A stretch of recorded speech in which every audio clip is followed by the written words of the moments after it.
عصفور طل من الشباك وقال لي يا نونو خبيني عندك خبيني دخلك يا نونو خبيني عندك خبيني دخلك يا نونو قلت له انت من وين قال لي من حدود السما قلت له جاي من وين قال لي من بيت الجيران قلت له خايف من مين قال لي من القفص خرطان قلت له ريشاتك وين قال لي فرفتها الزمان عصفور طل من الشباك وقال لي يا نونو خبيني عندك خبيني دخلك يا نونو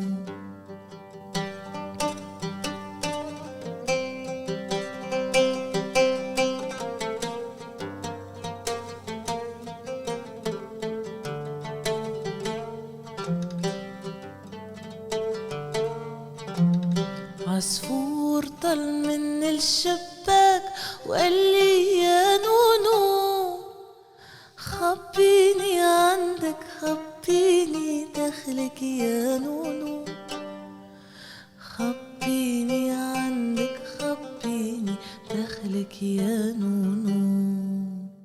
This first song is called عصفور طل من الشباك and it's an Arabic folk song and also a lullaby that my mum used to sing me.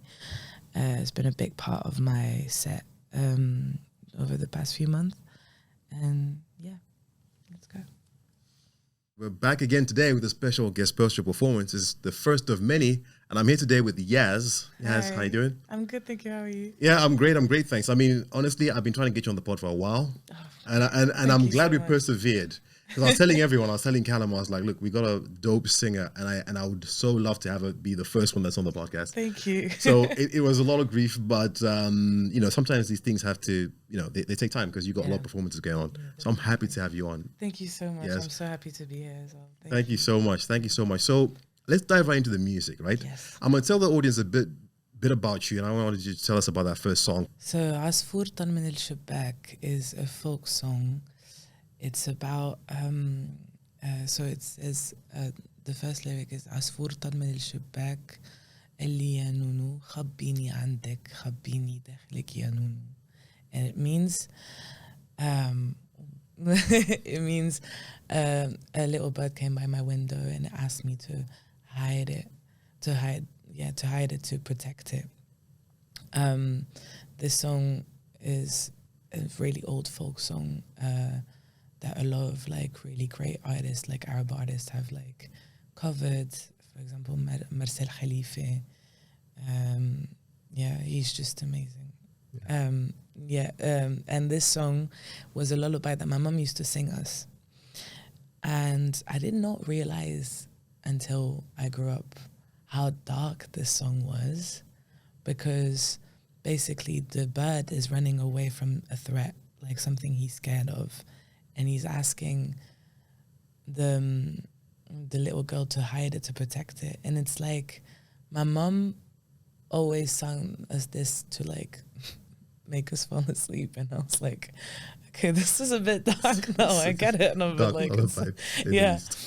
But then after that, we talked about it, and she was just saying that she always saw that little bird as like Palestine, basically. And yeah, she just was really attached to that song for that reason. And in my set, I always try to perform it first, like as a first song, because it's the beginning of all the transgenerational trauma. Basically, it's like this lullaby, this folk song, has been transmitted to us without us knowing really the meaning of it. But once you grow up, you kind of understand it all, and then you're like, oh, okay, so that's where it comes from. Yeah. So, yeah. That's powerful. Because you were, is it French born? Yeah, Yeah, I mean, in a Palestinian household. In a Palestinian house. That's how I read your story, and I thought that's very interesting. So, from your own background, Palestine and the Palestinian culture plays a massive role. Yeah, definitely. Both my parents are Palestinian. So I was born in France, in south of France. And then because they didn't want me to have like the Palestinian papers, because it would have been like a bit of a like problem for us after like in our life. So they just wanted to have like that security of us like being able to travel everywhere and everything else. And then we moved to Palestine when I was like right after I was born. And we stayed there until the second Intifada. And it became a bit too dangerous for us to stay there, especially because my brother and I were really young. So we just moved back to Paris and lived there in a tiny, tiny flat with my grandma, my brother, my mum and my dad. And from that, I just grew up in France, basically. Gotcha. So I suppose growing up, not the easiest of starts, to say the least. Not at all. With everything going on. So how was it? I mean, obviously, France. I mean... Well, I've got a bit of like a complicated story because my grandpa on my mum's side was the Palestinian ambassador in France. And he was also like, he was a member of the PLO, so the Palestinian Liberation Organization. Oh. And he got killed when my mum was like 1 or something like that. Wow. In Paris. Because my mum grew up in Paris as well. And so my grandma never had like a good reputation because obviously like Palestine was not considered as like one of the good ones. Yeah. And so we always had to live in, like, me and my brother were politically aware at a very young age because of our story and everything else. So like growing up in France, and obviously like racism happening there and everything else, was just a bit weird. But we own the fact that we're Palestinians and we're really proud of it. So we will always be like able to scream it, and just like show it to people. And I admire that. I think now more than ever, right? We're in a time where there's a lot going on there, and it's I can imagine just the sheer horror that we've seen in the conflict. And I think any person who is human or humane can say that part of war is never nice. It's never justifiable. The killing of innocent people is not something that we can never say, regardless of what's happening up there at the top level. The killing of innocent people is never something that we want to see.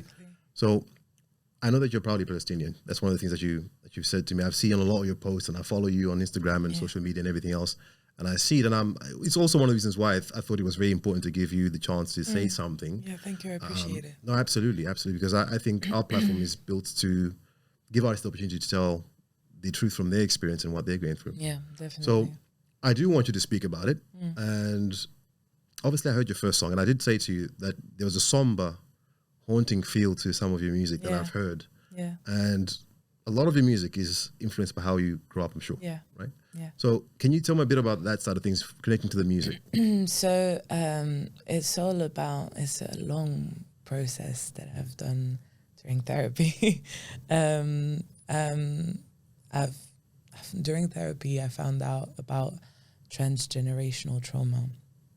So it's like a trauma that has been like passed on from generation to generation.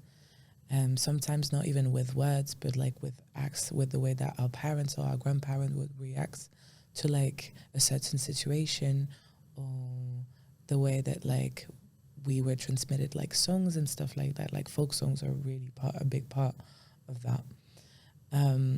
And so I tried to like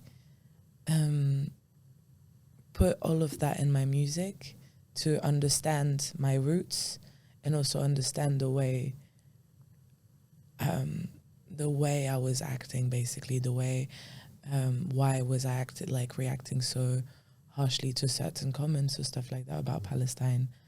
And it's all about like for example, my family has been through like a lot of like trauma. You can imagine. But we never really talked about it. It was mostly hidden, and it was always shown through acts. For example, my father would never really talk about like what happened with his family, but he would still in some ways like react in different ways. I don't know how to explain it, but it's really weird. It's like this reaction that he has to like, I don't know, like the sound of a plane or like the sound of like something that triggers him, and then is passed on to us, me and my brother. So like the importance of sounds as well, like in it, is really like, it's, you don't realize how much you can get transmitted through sounds. And yeah, I think I just wanted to like recreate that in my music, give that kind of feeling in my music, because that's just the way I grew up, and I was like, it would be nice to represent this as well. Yeah, no, I definitely feel that in your music. I mean, there are some songs that are written that feel like you're transported into a space. And when I was listening to one of the songs that she did, and I was like, man, you know, I kind of closed my eyes, and it took me to a different place, and it allows you to experience some kind of sorrow, you know. So that's powerful, and I think for you to be able to relate that to someone who hasn't experienced that, that tells a story in itself. Yeah, so definitely. Yeah.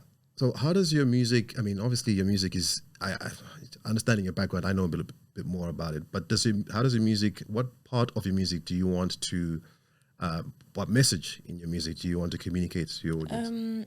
I think I would like to give more light to Arab and Palestinian artists in general, just because they're emerging right now. You can see a lot of artists like growing from Palestine, for example, Iliana, Saint Levant, they're all like pop artists, and they don't really talk about, sometimes they do talk about Palestine in their songs, but they also talk about like other subjects, like such as like just like every single common life subject. And it's quite nice to see that they have now the platform to do it. Yeah. And so I think that would be my aim as well for me in music, just having the platform to represent me and my culture and my background without constantly having to talk about like, you know, death and sad stuff. Yeah. But for now, this is how I started, because obviously I had to like go through that. But yeah, I tried to put a lot of references to Arabic music in general, the use of maqams, akin on wood, every single, like, there's just tiny details. Even the way that I sing, sometimes I'm just, I don't know, I just try to put like some references of that in my music. I can certainly see how that I mean, I certainly picked that up. And I think that's what you just said there, just catching on that, because you mentioned how sometimes we are not all able to put it into words. Like even me as an individual, there's certain things that happen in the world, in parts of Africa where I'm from, and I can't really say exactly typing down an Instagram post or to Facebook or whatever, but you can sing a song. Exactly. And without saying too many words, people can feel the emotion of exactly not just what you're feeling, but probably what other people who are watching are feeling. And I think that is for me one of the biggest goals of music. I think music can do that. And I think you do that super, super well. Thank you. So tell me about the song that you're going to share with us next. So this next song, I wrote it a while ago. It's about lost souls and how souls of your ancestors can have an impact on the way that you actually interact with people and how you make choices. Yeah, it's called Lost Souls.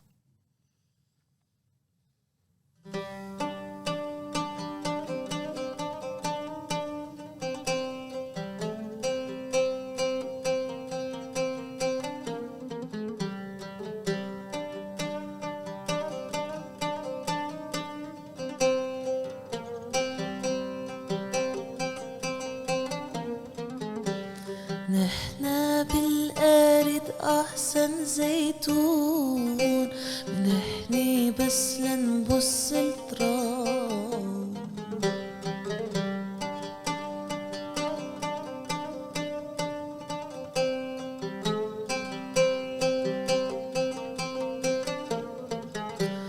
نحنا بالأرض أحسن زيتون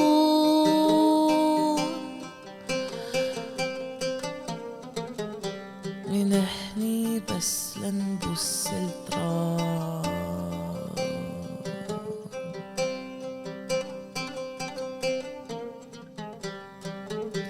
My soul left my body a while ago. Still I'm standing here in front of you.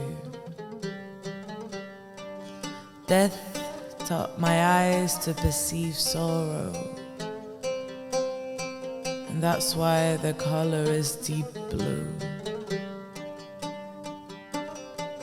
Souls have surrounded me since I came into this world, quietly singing into my ears, huddling there in each one of my curls. Those men are in pain, but their words are unclear. So I keep them all in my head, and instead of getting rid of them, I slowly become one of those men. One of those men.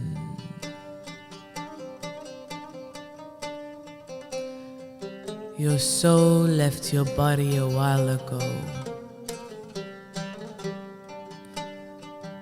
because of all the pain we went through.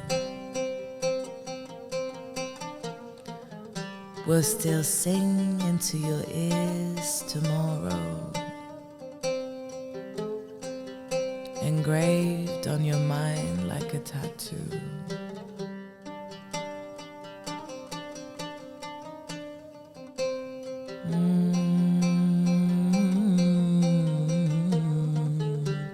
نحنا بالأرض أحسن زيتون منحني بس لنبص التراب نحنا بالأرض أحسن زيتون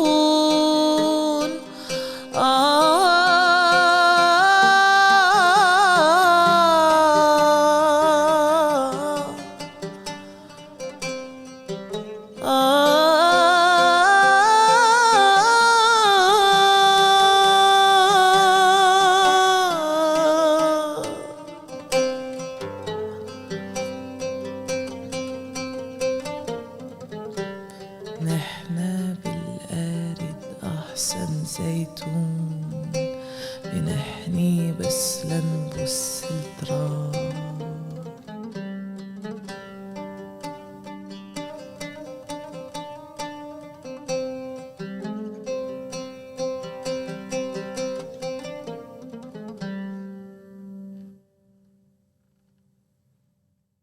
As you described it, as a very sort of, although it's a lullaby in some ways and it's kind of haunting in some, but there's a lot of that music that you've described. You like to open with that, but I also know there's a lot of other music that you make as well. Yeah. So to those that are watching and listening, and you might think, oh well, I don't want to feel sad all the time. Let's reassure them that it's not always sad with Yaz all the time. Because I've heard some of your other songs, and Yeah. the vibe that I get is completely different. Yeah. Can you talk a little bit about that and tell us what you're working on? Right now I've been working on a few songs that are like more upbeat, jazzy ones. I've been working with this new bass player that I have. He's amazing, and I've been trying to like also get in touch with the Western side. Okay. Just it's about more common life subjects, like easier to deal with. Yeah. Some of them are about love, some of them are just about like not knowing what to do with your life, basically. They're still a work in progress, but hopefully they'll be out soon. I'm probably going to perform them in March, so I've got a few gigs coming up. Oh. So yeah. Excellent. Would that be more out of your comfort zone then, that kind of stuff? How do you feel? I think so, a little bit, yeah. But it's good. It's like, it's rewarding when you perform on stage and you're like, oh, okay, so I can do other stuff. Yeah. I can I can do different genres without like struggling. Yeah. And because also like I've got an amazing band, like all the musicians that I play with are insane. I've heard them and they're amazing. So you got a lot of jazz influences, obviously. So to those that may be listening, and if you're a fan of jazz music, like fans of Yeba, for example, is one of your influences, who I love. Yeah. Yeba is an amazing vocalist. If you're a fan of that kind of music, then you definitely check out Yaz. Thank so Yaz, you. where can we find you? So you can find me for now on Instagram at the Yasminism, with a Z for Yaz. We'll put that right down there in the beginning. So, yeah. And on TikTok as well with the same username. I do not have anything out yet, but I'm planning to release it in April. Gotcha. A single. I'll definitely be paying attention to that. And so let me know. And hopefully we'll have you back on maybe. Who knows, Thank you so performing much. again some of your other different genre. And I think it'll be good to the audience to kind of listen to that as well. Thank you. And I promise you guys, it won't. I mean, there's a lot more coming from Yaz. Trust me. If you haven't heard, I mean, if you want to hear a great vocalist, I mean, we're in the studio right now. It's a bit of a small, intimate space, but you have some real belters. I've described your voice, honestly. No joke. I've described your voice to some people as like it sounds like Adele. What? Oh, honestly, and I'm not even trying to flatter you because I don't flatter people. I love your vocals. Thank and when I you. hear you play with your band, it's like, oh yeah, it really hits. So, Thank you so much. I look forward to seeing that music. I look forward to hearing more of your music coming through as well. Thanks a lot. Thank you. No problem. Guys, this was Yaz. I'll put the links below where you can find Yaz. Yasmin, thank you so much. Thank you, honestly. popping Really in appreciate it. and for Thank performing for us on our first the artist podcast with the singers' performances. Yay. And I look forward to seeing more of your stuff. Ekin sitting right over there. Thank you so much, man, for performing with us. We appreciate you. Great playing. Guys, I hope you enjoyed this episode. There'll be much more episodes coming through. So stick around. If you haven't liked or if you haven't subscribed to this channel, then I please ask you to subscribe, like, and share with someone else that you think would like it as well. So I'll see you guys soon. Take care. Love you as always. Bye-bye. Bye.